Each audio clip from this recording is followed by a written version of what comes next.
Assalamualaikum warahmatullahi wabarakatuh. Hai semuanya. Gimana kabarnya hari ini? Mudah-mudahan selalu sehat dan semangat ya. Alhamdulillah kita masih diberi kesempatan untuk bertemu kembali dalam mata kuliah sistem operasi. Untuk materi kali ini tentang manajemen memori. Jadi pembahasan tentang manajemen memori ini cukup panjang ya. Jadi untuk materinya akan saya bagi menjadi beberapa bagian. Nah, ini adalah bagian yang pertama atau part yang pertama. Masih bersama saya Meriska Devriani yang akan menemani pembelajaran sistem operasi kalian. Sebelum kita masuk pada pembahasan tentang manajemen memori, kalian masih ingat nggak ada macam-macam jenis memori? Nah, seperti yang dapat kalian lihat pada gambar di sini, ini adalah memori-memori yang digunakan selama komputer itu bekerja. Ada secondary memory, ada main memory, ada cache memory, dan ada register. Memori-memori tersebut dapat kita letakkan dalam suatu urutan. Jadi ini bisa kita lihat dari berbagai sisi ya. Kalau dari sisi harga, dari atas ke bawah itu harga persatuan byte-nya akan semakin murah. Yang paling mahal di sini adalah register, kemudian cache, kemudian main memory, dan yang terakhir itu adalah secondary memory. Nah, kalau dari sisi kapasitasnya, dari atas ke bawah itu kapasitasnya akan semakin besar. Yang paling kecil itu adalah register, kemudian cache memory, kemudian main memory, dan yang terakhir adalah secondary memory. Nah, dari atas ke bawah juga itu kecepatan aksesnya semakin lambat. Jadi yang paling cepat di sini itu adalah register dan yang paling lambat itu adalah secondary memory. Kalian masih ingat nggak apa itu register dan apa itu cache memory? Kemudian fungsi register dan cache memory itu untuk apa? Nah, kalau misalkan kalian lupa, kalian bisa cari-cari dulu ya. Karena akan ada pembahasan yang sedikit membahas juga tentang register atau cache memory. Sebelum kita masuk ke dalam manajemen memori, jadi ada beberapa hal atau ada beberapa istilah yang perlu kalian ketahui dan pahami dulu terkait dengan memori. Yang pertama itu adalah tentang pengalamatan memori. Ada 3 cara bagaimana data atau proses dapat disimpan ke dalam ruang memori. Jadi yang pertama adalah pengalamatannya secara fisikal atau absolute addressing ya. Yang kedua itu pengalamatan secara relatif. Dan yang terakhir atau ketiga adalah pengalamatan secara logika. Nah, kita bahas dulu yang pertama untuk pengalamatan secara fisik. Pada pengalamatan memori secara fisik, alamat yang ditulis pada kode instruksi program hasil kompilasi merupakan alamat fisik memori utama yang sesungguhnya. Namun, konsekuensinya adalah pada saat penyalinan image proses ke memori utama, maka kode instruksi dan data program harus disalin pada posisi yang sesuai dengan referensi tersebut. Pada saat eksekusi, prosesor akan memproses alamat pada kode instruksi program secara langsung tanpa melakukan translasi alamat memori. Yang kedua adalah pengalamatan secara relatif. Pengalamatan relatif biasanya digunakan pada sistem yang menggunakan alokasi memori berurut, di mana keseluruhan image proses harus terletak di suatu area memori yang utuh. Alamat pada kode instruksi program merupakan alamat relatif atau offset terhadap posisi awal program.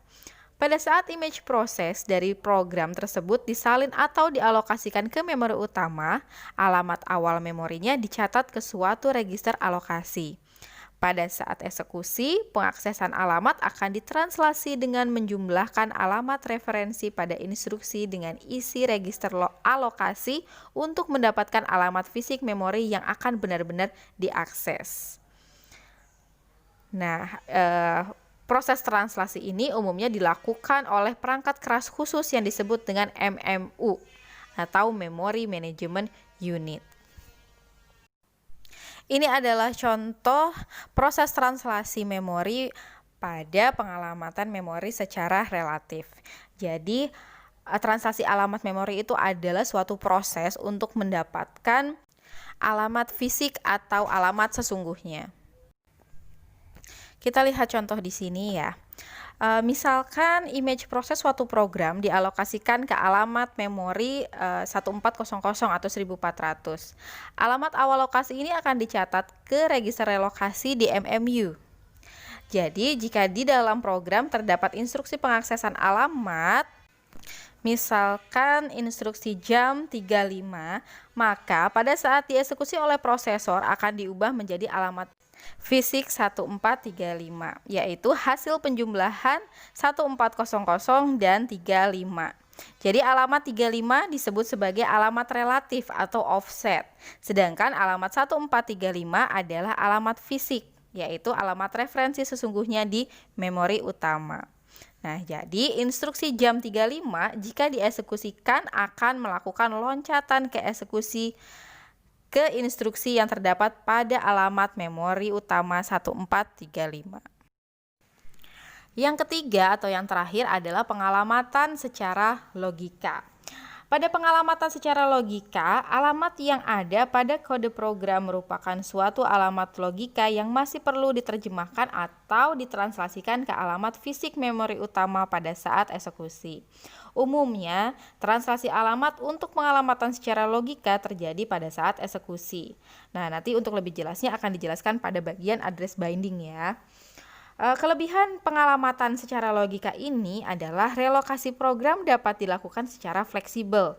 Bahkan ruang atau kapasitas alamat logika program dapat lebih besar dari kapasitas fisik memori utama. Misalnya, program dapat menggunakan ruang alamat logika sebesar 2 GB, sedangkan memori utama fisik di mana program tersebut dijalankan sebenarnya hanya memiliki kapasitas sebesar 256 MB. Selain itu, image proses dapat dialokasikan secara parsial dan tersebar pada memori utama. Cara alokasi memori dapat dilakukan secara paging, segmentasi, ataupun campuran keduanya. Nah, nanti secara lebih detailnya akan kita bahas pada bagian yang selanjutnya ya. Nah, pengalamatan secara logika ini prinsip kerjanya seperti ini. Jadi ruang alamat pada kode program menggunakan suatu peta alamat logika tersendiri. Pada gambar di sini kalian bisa lihat contoh bagaimana pengalamatan memori secara logika. Anggap saja setiap program memiliki ruang alamat maya sebesar 4 GB. Walaupun pada kenyataannya mungkin tidak semua alamat akan terpakai. Contohnya di sini misalkan alamat logika P2 dan P4 itu tidak terpakai. Ini merupakan contoh pengalamatan memori secara logika yang menggunakan sistem paging, di mana ruang alamat logika dibagi menjadi potongan-potongan yang ukurannya sama, yang kita sebut sebagai page, dan diberi nomor urut, misalkan P1, P2, P3, P4, dan seterusnya. Di sisi lain, ruang fisik memori utama juga dibagi menjadi potongan yang berukuran sama yang kita sebut sebagai frame dengan potongan alamat logika dan diberi nomor urut misalkan F1, F2, F3, F4, dan seterusnya. Setiap potongan ruang logika program yang terisi dapat dialokasi ke memori utama secara terpisah dan saling bebas terhadap potongan lainnya. Misalnya P1 dialokasikan ke lokasi memori F2, sedangkan P3 dialokasikan ke lokasi memori F4. Nah, yang terpenting itu adalah pada saat suatu potongan ruang alamat logika program, misalnya P1, akan dialokasikan ke memori utama misalkan F2, maka pemetaan P1 ke F2 itu harus dicatat.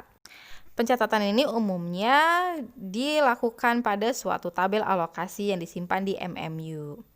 Jadi setiap proses memiliki satu tabel alokasi di MMU.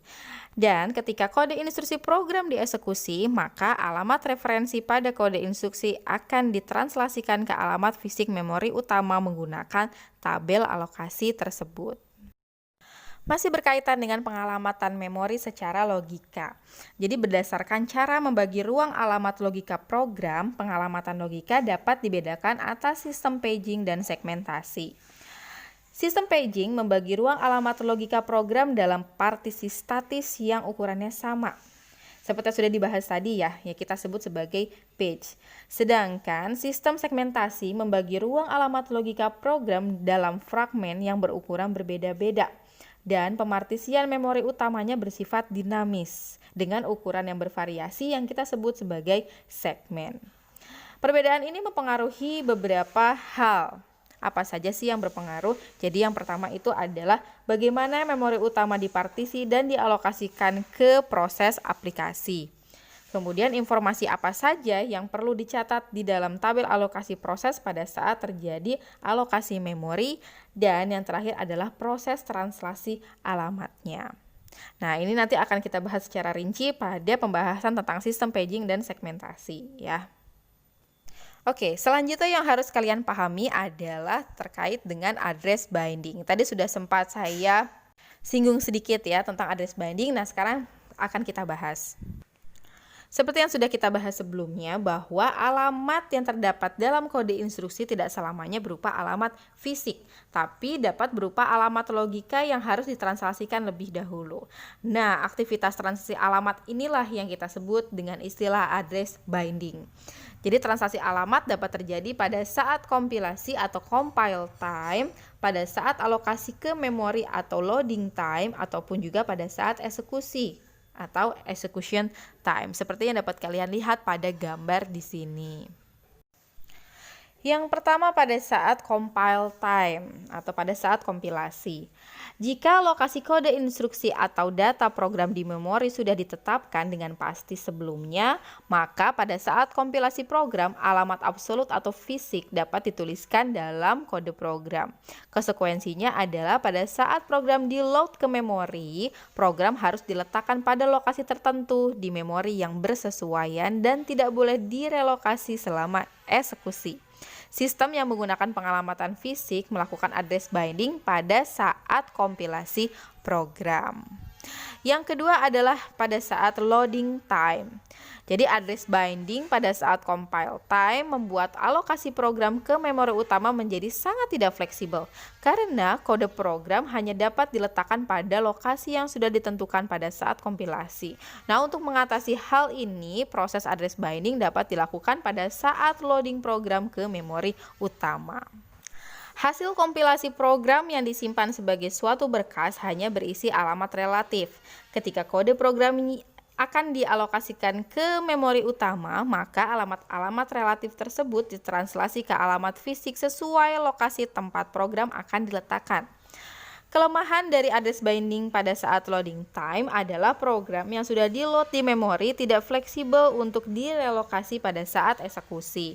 Selain itu, seluruh bagian program haruslah diletakkan pada area memori utama yang utuh. Yang ketiga atau yang terakhir adalah execution time. Address binding dapat pula dilakukan pada saat eksekusi kode instruksi program. Jadi, baik alamat referensi pada kode instruksi program yang tersimpan pada berkas program maupun pada kode instruksi program yang dialokasikan di memori utama hanyalah berupa alamat logika.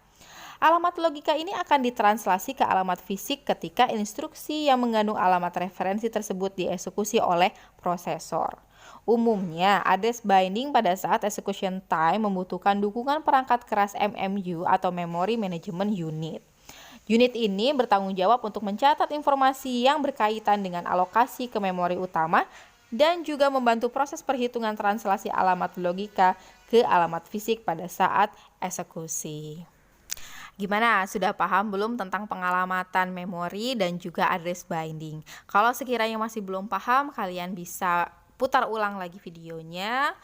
Atau kalau ada yang masih kurang jelas, kalian bisa tanyakan di WhatsApp grup atau WhatsApp pribadi. Japri ke saya langsung ya. Nah, sekarang kita mulai masuk pada manajemen memori ya. Jadi yang pertama akan kita bahas adalah manajemen memori pada sistem yang monoprogramming. Pada sistem yang monoprogramming, cara pengelolaan memori itu berbeda dengan sistem yang multiprogramming. Nah, ciri-cirinya manajemen memori pada sistem monoprogramming seperti apa? Yang pertama, hanya ada satu proses pada suatu saat dan menggunakan seluruh area memori pengguna. Kemudian program dimuatkan seluruhnya ke memori dari disk atau tape. Kemudian pada saat eksekusi, program mengambil kendali seluruh sumber daya komputer. Dan yang terakhir, alokasi memori dilakukan secara berurutan, yang artinya image proses dari program harus menempati area memori secara utuh. Pada gambar di sini kalian bisa melihat bagaimana konfigurasi ruang memori utama pada sistem monoprogramming. Jadi pada sistem monoprogramming ini, seluruh area memori yang tidak digunakan oleh sistem operasi dan device driver akan dialokasikan semuanya ke proses pengguna. Ada beberapa kemungkinan konfigurasi ruang alamat memori fisik pada sistem monoprogramming. Yang pertama, konfigurasi yang cukup umum yaitu ruang alamat memori sistem komputer yang meliputi seluruh ruang alamat memori utama yang volatil atau RAM.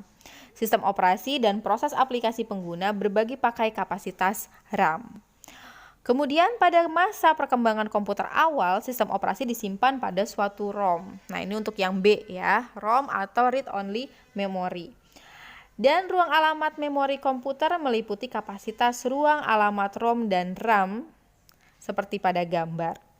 Pada konfigurasi ini, proses aplikasi pengguna menggunakan seluruh kapasitas dan ruang alamat dari RAM. Konfigurasi yang lainnya, seperti kalian lihat pada gambar C ya, itu juga cukup umum. Jadi ruang alamat memori sistem komputer meliputi kapasitas ruang alamat RAM ditambah dengan kapasitas ROM. Jadi ROM di sini digunakan untuk menyimpan kode instruksi sistem operasi, sedangkan RAM digunakan untuk program aplikasi maupun bagian lain dari sistem operasi. Pada sistem monoprogramming, kode instruksi dan data dari sistem operasi butuh dilindungi dari akses langsung maupun modifikasi oleh proses aplikasi pengguna. Misalnya, pada sistem tempat sistem operasi diletakkan di alamat memori bawah, sedangkan proses pengguna diletakkan pada alamat memori atas. Maka diperlukan adanya proteksi terhadap memori agar proses pengguna tidak mengakses memori yang ditempati sistem operasi ataupun bagian memori lainnya. Proteksi untuk kasus tersebut dapat diimplementasikan dengan bantuan register relokasi dan register pembatas atau limit register. Seperti yang dapat kalian lihat pada gambar di sini. Register pembatas berisi jangkauan atau lebar ruang alamat logika dari proses aplikasi pengguna. Jika alamat logika yang diakses lebih besar dari nilai limit register, maka sinyal addressing error interrupt akan dibangkitkan. Sedangkan akses ke bagian memori sistem operasi dicegah dengan mekanisme relokasi, di mana register relokasi diisi dengan alamat fisik awal dari proses. Transaksi alamat proses aplikasi pengguna melibatkan operasi penjumlahan alamat logika dengan nilai register relokasi ini, sehingga alamat fisik tidak mungkin mereferensi ke bagian memori sistem operasi yang berada pada alamat bawah. Dengan bantuan kedua register tersebut, maka dipastikan proses hanya mengakses bagian memori utama milik proses tersebut saja. Kurang lebih seperti itulah pembahasan tentang manajemen memori pada sistem monoprogramming. Nah, sekarang kita lanjut pada manajemen memori pada sistem yang multiprogramming. Berbeda dengan sistem monoprogramming, manajemen pada sistem multiprogramming memiliki karakteristik sebagai berikut. Yang pertama, terdapat sejumlah proses yang menempati memori utama pada setiap saat. Image proses dari program dapat dimuat seluruhnya atau sebagian saja pada memori utama. Alokasi memori utama ke proses dapat berurutan ataupun tidak berurutan. Kemudian dimungkinkan seluruh atau sebagian image proses berpindah lokasi dari memori utama selama eksekusinya. Dan yang terakhir, dimungkinkan suatu lokasi memori utama diakses bersama oleh sejumlah proses atau disebut dengan memory sharing. Nah, jadi berdasarkan cara pengalokasian memori utamanya, manajemen memori pada sistem multiprogramming dapat dikategorikan seperti pada gambar di sini. Dari tabel sini dapat kita lihat bahwa alokasi memori pada sistem multiprogramming terbagi atas dua kelompok besar, yaitu alokasi berurut dan alokasi tidak berurut. Alokasi berurut masih dapat dikelompokkan lagi atau dibagi lagi menjadi alokasi berurut dengan partisi statis, dinamis, dan menggunakan sistem body. Kemudian untuk pengalokasian berurut umumnya menggunakan pengalamatan memori secara relatif. Sehingga pada saat alokasi image proses ke memori utama, alamat awal alokasi dicatat pada register relokasi yang akan digunakan untuk translasi alamat. Untuk pengalokasian tak berurut, itu dibedakan menjadi sistem paging dan sistem segmentasi ataupun kombinasi dari keduanya atau hybrid. Pengalamatan memori yang digunakan untuk alokasi tak berurut umumnya adalah pengalamatan logika. Jadi setiap potongan image proses yang dialokasikan dicatat pada suatu tabel proses yang akan digunakan untuk translasi alamat. Nah, perbedaan antara alokasi berurut dan tak berurut akan dijelaskan pada gambar ini. Alokasi berurut atau pada gambar A, itu berarti seluruh potongan image proses dari program harus diletakkan pada bagian yang berurut di memori fisik dan tidak ada potongan yang tersebar ke lokasi yang berjauhan. Nah, sebaliknya kalau untuk alokasi tak berurut atau gambar yang B, ini mengizinkan potongan image proses dari program dialokasikan pada bagian yang berjauhan di memori fisik. Untuk pembahasan lebih lanjut tentang alokasi berurut dan tidak berurut pada alokasi memori pada sistem multiprogramming akan dibahas pada video yang selanjutnya ya. Kalau ada yang masih belum jelas atau ada yang mau kalian tanyakan, dapat kalian tanyakan langsung melalui WhatsApp grup atau juga WhatsApp pribadi. Kalau kalian suka video ini, jangan lupa like videonya, kemudian jangan lupa subscribe juga ya, untuk terus mendapatkan update-update video terbaru berkaitan dengan pembelajaran sistem operasi ataupun pembelajaran-pembelajaran yang lainnya. Sekian untuk materi kali ini, terima kasih untuk semangat dan perhatiannya. Sampai bertemu pada pembahasan di video-video yang selanjutnya. Wassalamualaikum warahmatullahi wabarakatuh. Dah.